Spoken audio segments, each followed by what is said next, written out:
bismillaahi raxmaani raxiim kulanti wacan oo wanaagsan dhegeystayaal waxaad ku soo dhawaataan barnaamijka kulan wareedka warbaahinta magan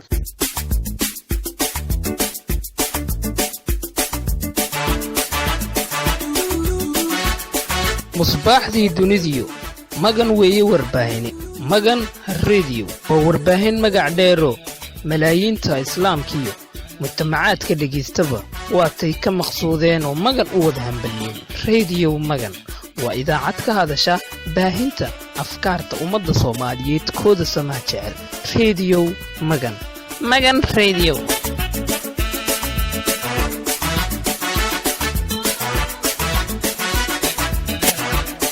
dhigbixinada barnaamijkeena maanta aad ku maqli doontaan waxaa kamid ah Ra'iisul Wasaare Roble oo kulankiisii ugu horeeyay maanta la qaatay qaar kamid ah safiirada caalamka qaramada midoobay iyo midowga Yurub wasiirkii amniga Jubbaland oo difaacay ciidamada Kenya ee Soomaaliya ka jooga meeshana ka saaray tacdiyadii ceel waaq in ay Kenya geystay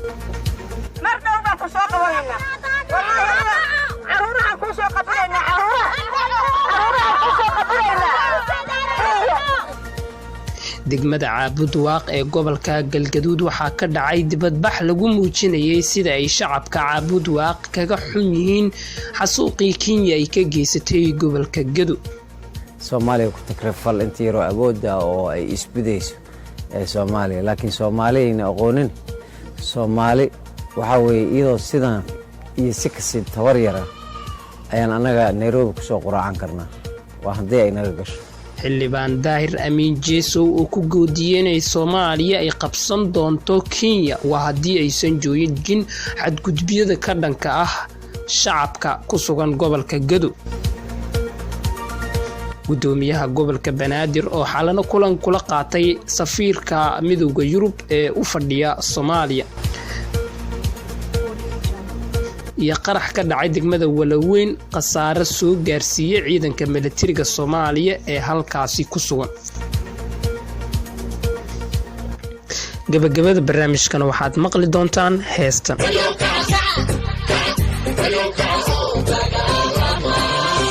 aynu ku bilowno barnaamijkeena Ra'iisul Wasaaraha cusub ee xukuumadda federaalka Soomaaliya mudane Maxamed Xuseen Roble oo kulan la qaatay qaar kamid ah safiirada caalamka Ra'iisul Wasaare Roble ayaa kulan guud la qaatay qaar kamid ah safiirada Carabta qaramada midoobay iyo midowga Yurub waxaanay ka wada hadleen xaaladda dalka iyo arrimaha ku horgudban qabsoomida doorashooyinka 2021 madaxda shirka ka qayb gashay waxaa kamid ahaa siyaahayihii xilka Ra'iisul Wasaare ku-xigeenka mudane Mahdi Maxamed Guuleed siyaahayihii xilka wasiirka arrimaha dibadda Axmed Ciise Cawid waxaana madaxdu ay isla garteen inay xoojiyaan iskaashiga dalalkooda la leeyihiin Soomaaliya ee dhinacyada amniga dhaqaalaha iyo doorashooyinka waxaana kulanka markii uu soo ilaaday warbaahinta la hadlay siyaahayaha arrimaha dibadda Axmed Ciise Cawid oo uga warbixiyay waxa uu ku aadanaa kulankii maanta Ra'iisul Wasaare Maxamed Xuseen Roble maanta oo maalintii labaad oo si rasmi ah xafiiska Ra'iisul Wasaaraha u fariisto waxa uu qaabilay safiiro dalka Soomaaliya u fadhiya dalalkooda iyo wakiilka xogayaha qaramada midoobay James Wan dalalka uu qaabilay waxay ahaayeen safiiradooda Talyaaniga Sweden Ingiriiska Shiinaha AU-da wakiilkooda dalka Djibouti safiirkooda safiir ku-xigeenada Turki iyo Qatar iyo wakiilada European Unionka iyo jimciyadda qurumaha ka dhaxaysa waxay u yimaadeen diblomaasiyiintaas iyo ergooyinkaas waxay u yimaadeen inay Ra'iisul Wasaaraha ugu hambalyeeyaan xilka uu la wareegay waxay kaloo wax ka tilmaameen xiriirka Soomaaliya iyo dalalkooda ama ururada ay matalaan ka dhaxeeya waxay ballan qaadeen inay sii wadi doonaan taageerada ay Soomaaliya la garab taagan yihiin waxay tilmaameen oo ammaaneen horumarka Soomaaliya ay samaysay iyo xukuumadda hadda jirta. Ra'iisul wasaaruhu isaguna wuxuu uga mahadnaqay diblomaasiyiintaas iyo wakiiladaas wuxuu uga mahadnaqay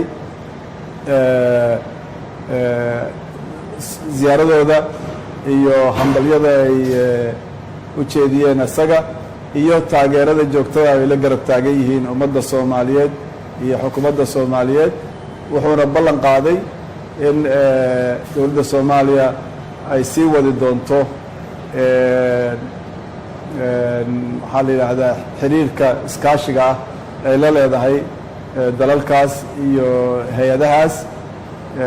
wuxuu tilmaamay horumarka ay Soomaaliya ku tallaabsanayso iyo sida Soomaaliya uga go'an tahay horumarkaas inuu sii socdo oo uu madaxweynuhu ku hogaaminayo. marka wuxuu ahaa kulan fiican oo ku soo dhammaaday safgarad. wasiirkii amniga ee dowlad goboleedka Jubbaland Cabdirashiid Janan oo difaacay ciidamada Kenya ka jooga Soomaaliya meeshana ka saaray tacdiyadii Ceelwaaq inay ka geysatay Kenya. qodob warkaasi ku aadan waxaa inoo sii dhammaystiraya wariye Liibaan Cali Bakistaan. wasiirka amniga dowlad goboleedka Jubbaland oo sheegay inaysan macquul ahayn in ciidanka Kenya ay ku xasuuqeen dad shacab ah deegaanka Ceelwaaq. Cabdirashiid Janan oo waraysi siinaya BBC-da qaybteeda Soomaalida la hadasho ayaa tilmaamay in dhacdadaani aysan xaqiijin karin dhankooda maadaama uu yiri goobta falku ka dhacay aysan ciidanka Jubbaland xaadir ku ahayn. wixii dhacay marka goobjoog dawladdu kama ahayn oo meeshu waa meel miyi oo tuulo ah. wixii dhacay in la xaqiijiyo buu guddigaas ku salaysan yahay macnihiisa iyo shaqadiisa haddii rabbi idmo. wuxuuna ka dhawaajiyay in arrintaani loo xilsaaray guddi baara wuxuuna shacabka reer Jubbaland uga baaqay inay ilaaliyaan xasiloonida iyo degenaanshaha gobolka Gado oo aysan ku gardaroorin walaalahood Kenya. waxaan rabaa inaan ku xaqiijiyo shacabka Soomaaliyeed oo gaar ahaan koonfurta Soomaaliya ku nool dhacdadan kuma cusbo way dhacdaa dalka Soomaaliya saad ognahay argagixiso caalami ah baa ku dhex nool oo ka dhex dagaalamayso. sidaas waxaa la dagaalamaya ciidamo Soomaaliyeed iyo ciidamo AMISOM oo dalka nabad ilaalin u jooga intaba. waxaa dhacday sidoo bari in ciidamadaas la qarxiyo meel shacab dhexdiisa ah loo dhigo miinooyin. dhacdadaas marka ay dhacdo kadib qofkii dhintay ma ahana kii ka badbaaday ciidamadaas waxay sameeyaan tilaabo ama xabada Ifraan tacshiir Ifraan shacab baa ku dhinto ku dhaawacmo hanti Soomaaliyeed baa ku burburto. dhibaatadaas asliyan waxa iska leh markii dhinac laga eego cidii samaysay falkaas. sidoo kale Cabdirashiid Janan ayaa amaanay ciidanka AMISOM ee Kenya ka jooga Soomaaliya isagoo xusay in ciidankaasi ay dadaal ku bixiyeen sidii ay kaga adkaan lahaayeen kooxaha nabadiidka. waa sidoo hadalka u dhigay ciidamo Kenyaan ah oo jid maraya qarax loo dhigay loo geystay qasaaro naf iyo maal intaba leh. ciidamadina waxay sameeyeen falcelin oo dabcan eediyadii ay dadka ku arkeen bay dib u geysteen sida hadda nagu maqaalka. laakiin annaka dawlad ahaan maadaama aan mas'uuliin nahay shacabkaygana uu cabtay meydna aan arkayno mas'uuliinta aan la xiriirno degmada Ceelwaaqna ee noo xaqiijiyaan wixii dhibka inuu dhacay inaan shacabkayga la qaybsano wixii dhacay kadibna wixii tilaabo oo nooga aadan oo dhacdadaas aan ka samayn karno markii aan wixii xaqiijino kadib aan samayn doonaa haddii rabbi idmo. wuxuuna xusay in ciidamada Kenya aysan ka suurtoobin inay shacabka Soomaaliyeed xasuuqaan balse looga faa'iideysanayo dana kale oo lala damacsan yahay ciidanka Kenya ee nabad ilaalinta u jooga Jubbaland. waad mahadsantahay walaal arrintaas arrin ugu cusub ma ahan. shacabkayga haddii aan xaqiijino wixii gaaray inay shacab ahaayeen oo dhibka gaaray inuu shacab ahaana waxaan la xisaabtamaynaa ciddii dhibka u geysay wada kasta oo saliim ah oo dadkayga ay ku daawoobi karaan oo annagu aan ku daawoobaynaana mari doonaa haddii alla. hadalka wasiirka Janan ayaa ku soo beegmaya iyadoo weli ay taagan tahay xiisad iyo kacdoon ay kaga soo horjeedaan shacabka gobolka Gado. ciidamada Kenya oo siyaabo kala duwan dilal iyo afduub kaga geystay deegaano hoostaga degmada Ceelwaaq ee gobolka Gado. xildhibaan Daahir Amiin Jeesow oo ku goodiyay inay Soomaaliya ay qabsan doonto caasimadda Nairobi ee Kenya waa haddii aysan joojin xadgudubyada ay kula kacaysa dadka shacabka ah. Soomaaliya ku takrifal intii yaro awoodda oo ay isbidayso Soomaaliya laakiin Soomaaliyeena aqoonin Soomaali waxa weeye iyadoo sidan iyo si kasi tabar yara ayaan anaga Nairobi ku soo quraacan karnaa waa haddii ay naga gasho waxaanse leenahay oo aan ilaalinaynaa daris wanaagga iyo muxuu ahaay wadajirka labada dal muxuu ahaay xuduudda dheer leh. xildhibaan daahir amiin jeesow oo wacad ku maray daahir amiin jeesow oo ka hadlay xaaladda ka taagan gobolka iyo tacadiyadda ay u geysanayaan shacabka Soomaaliyeed waddanka Kenya sheegay mid aan loo dulqaadan doonin islamarkaana Kenya laga aqbalayn dhibaatooyinka ay ku hayso shacabka Soomaaliyeed. waxaa soo dhan waxaa sabab u ah maamulku sheega Jubbaland beenta ah oo la dhoobay iyada ay dhoobtay muxuu u fududeynayo rabo dadka gobolka Gado kacdoonka ay kala hor yimaadeen in buriyo la burisdimiyo doonayo dhaadhicinta beenta ay iska dhaadhicinayeen taasaa sabab u ah. xildhibaanka ayaa sidoo kale fariin u diray shacabka gobolka Gado wuxuuna ugu baaqay inay ka digtoonaadaan ficilada guracan ee ay Kenya u geysanayso shacabkooda islamarkaana meel uga soo wada jeestaan. gobolka Gado fariinaan u diraa shacabka gobolka Gado geeridu waa one time. annaga dad muslimaan nahay aqoonta leh kii Kenya saaxiib la ah oo Gado ku dhashay kii aan saaxiib la ahayn dadka la laynayo waa dad reer Gado ah waa dadkii Soomaaliyeed ee deegaankaas Ilaahay uu ku beeray. geeridu waa one time. siday gabdhaha maalin dhaweed u soo banaan baxeen ee faashashka ay u wateen ee qolyahooda u soo baxeen raggana uu soo baxo hana isdifaacaan. waxaana ay arintan dhalisay kadib markii ciidamo ka tirsan kuwa Kenya ay gudaha u galeen deegaanka Ceelwaaq taasoo ay ku xasuuqeen dad ku sugnaa deegaanka qaarna ay ka afduubteen. waxaana arintan jawaabo kala duwan ka bixiyay shacabka gobolkaasi iyo sidoo kale qaar ka mid ah siyaasiyiinta iyo xildhibaanada ku jira baarlamaanka federaalka Soomaaliya. hadalkaba sidiisiba murti buu wataaye maantana waxaa dig soo tiri madashii ciyaaraha hormuudkii dhalinta horusocodkii idaacadaha hilowgii dhammaadee megan baa dig soo tiri hadal badan ma fiicnee hormuud weeye megan hilow baanu qabnaa megan hiisi wey noo tahay intaa kuma ekey dhalintay u hagarbaxdaa dhibkay ka dhowrtaa xanaftay u diidaa mar walba waxay jeclaystaan bay dhagahooda maqashiisaa bulshooy megan waa megantiina. isla wararka xasuuqii Kenya ayaynu ku jirnaayeen degmada Caabudwaaq ee gobolka Galgaduud waxaa ka dhacay dibadbax lagu muujinayay sida ay shacabka Caabudwaaq kaga xun yihiin xasuuqii Kenya ay ka geysatay gobolka Gado. warkaasi waxaa markale ku laabanayo wariye Liibaan Cali Bakistaan.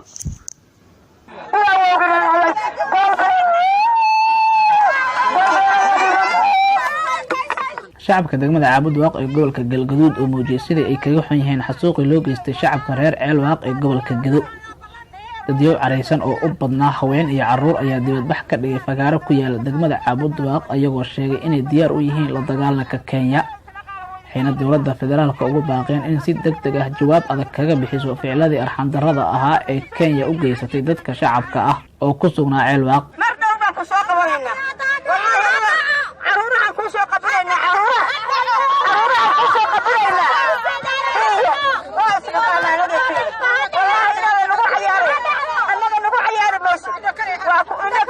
reer Caabudwaaq ayaa laga dareemayaa sida ay kaga xun yihiin dhibaatooyinka Kenya ku hayso shacabka Soomaaliyeed.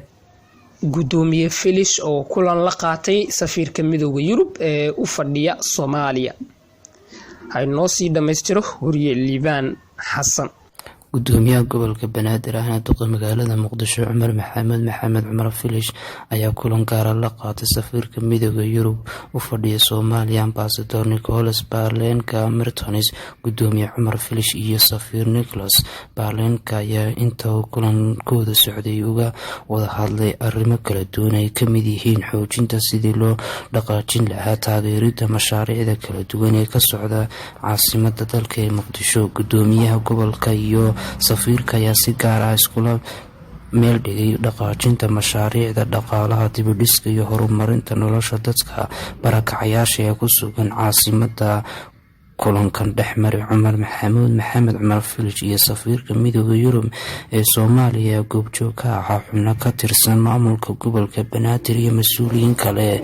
midooda yurub ayaa soomaaliya ka taageera dhinacyo badan ay ka mid tahay tababarada ciidamada booliska si sare loogu qaado awoodda iyo xirfadooda sugidda amniga shacabka soomaaliyeed. ugu dambeyntiina qarax ka dhacay degmada Wallaweyn oo khasaare soo gaarsiiyay ciidamada iyo militariga Soomaaliya ee ku sugan halkaasi. tafaasiisha arrinkaasi ku aadan waxaa inoo sii qaadaa dhigayo wariye Dardar Cali. faahfaahino hordhac ah ayaa ka soo baxaya qarax xalay la eegtay ciidamada Bangarafta ee Mareykanka. qaraxani ayaa lagu eegtay inta u dhaxaysa degmada Wallaweyn iyo deegaanka Warmaxan ee gobolka Shabeellada Hoose. goobjoogyaal la hadlay warbaahinta ayaa sheegay in ciidamada militariga dawladda gaar ahaan kuwa sida gaarka ah u tababaran ee loo yaqaan Bangarafta in qarax la eegtay xilli ay ka soo baxeen saldhigga Balidogle oo ay ku sii jeedeen degmada Wallaweyn.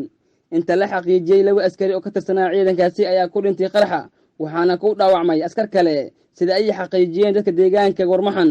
weli wax war ah kama soo bixin taliska ciidanka xoogga dalka oo lagu hadlayo qaraxaasi la eegtay ciidamada sida gaarka ah u tababaran ee Bangarafta.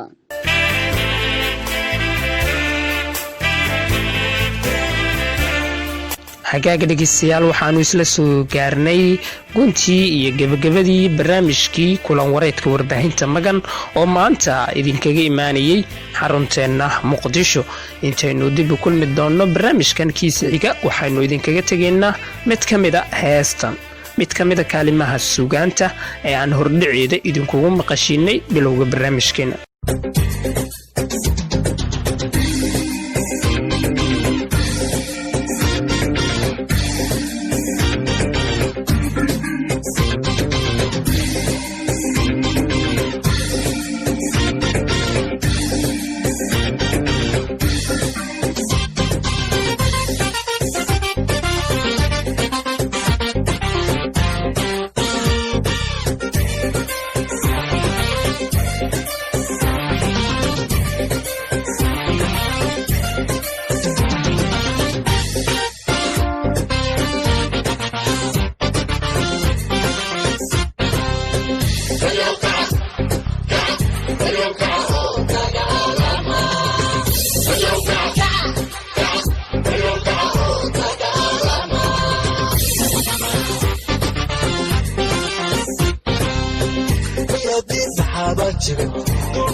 Hello,